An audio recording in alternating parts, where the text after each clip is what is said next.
بسم اللہ الرحمن الرحیم۔ السلام علیکم ناظرین۔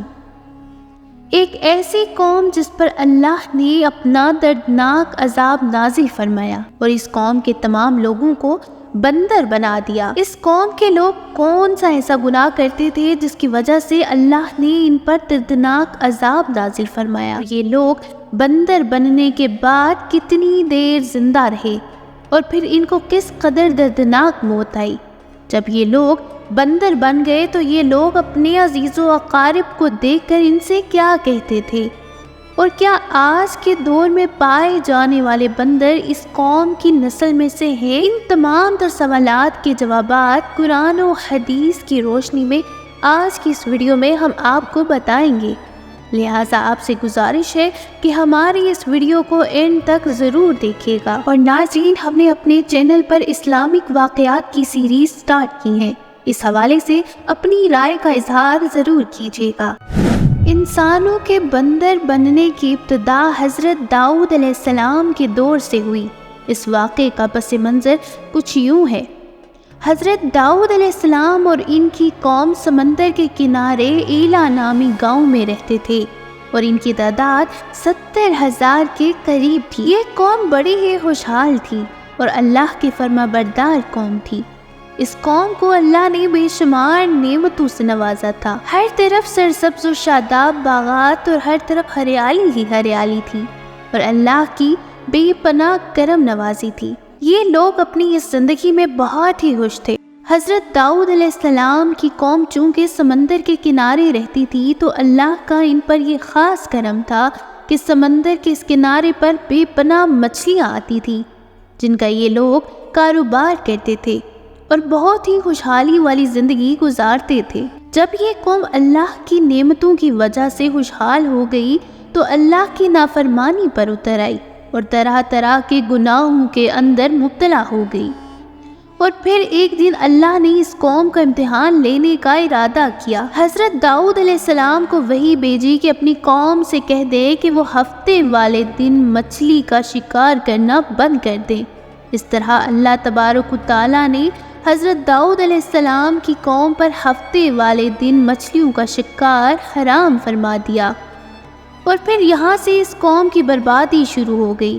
حضرت داؤد علیہ السلام نے اپنی قوم کو بتایا کہ اللہ نے ہفتے والے دن مچھلیوں کے شکار کو حرام قرار دے دیا ہے، تو وہ لوگ بہت ہی زیادہ پریشان ہو گئے اور ساری قوم سر جوڑ کر بیٹھ گئی، کیونکہ ہفتے کا دن ہی وہ واحد دن تھا جس میں مچھلیاں وافر مقدار میں آتی تھیں۔ اس قوم کا گزر بسر چونکہ مچھلیوں کے شکار پر تھا، اس وجہ سے اللہ کا یہ حکم سن کر یہ قوم پریشان ہو گئی۔ یہ نہیں جانتے تھے کہ اللہ کی طرف سے یہ ایک آزمائش ہے۔ پھر ایک دن شیطان نے ان کو وسوسے میں ڈالا کہ سمندر سے نالیاں نکال کر خشکی میں بڑے بڑے حوض بنا لیے جائیں۔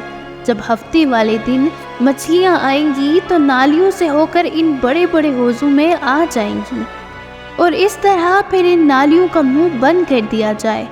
پھر اگلے دن یعنی اتوار والے دن ان کو پکڑ لیا جائے۔ شیطان نے اس قوم کے لوگوں کو ورگلایا کہ اس طرح ہم ہفتے والے دن شکار سے بھی بچ جائیں گے اور مچھلیاں بھی ہاتھ آ جائیں گی اور وہ بھی پکڑی جائیں گی۔ بہت سے لوگوں کو یہ ہلا بازی اچھی لگی اور انہوں نے ایسا کرنا شروع کر دیا اور سمندر سے چھوٹی چھوٹی نالیاں نکال کر بڑے بڑے حوضوں میں ڈال دی، جس کے ذریعے وافر مقدار میں مچھلیاں ان حوضوں میں داخل ہو جاتی۔ اس قوم کے بدبخت لوگوں کو شیطان کا یہ ہیلا بہت پسند آیا، لیکن اس قوم نے یہ نہ سوچا جب مچھلیاں سمندر سے حوض میں آ کر قید ہو گئی تو پھر مچھلیوں کا شکار ہی ہو گیا۔ اس لیے یہ شکار بھی ہفتے والے دن ہی قرار پایا جو اللہ تبارک و تعالیٰ نے حرام فرما دیا تھا۔ پیارے دوستو، حضرت داؤد علیہ السلام کی قوم کے 1200 ایسے نافرمان افراد تھے جو منع کرنے کے باوجود بھی ہفتے کو ان نالیوں کے ذریعے شکار کرتے تھے۔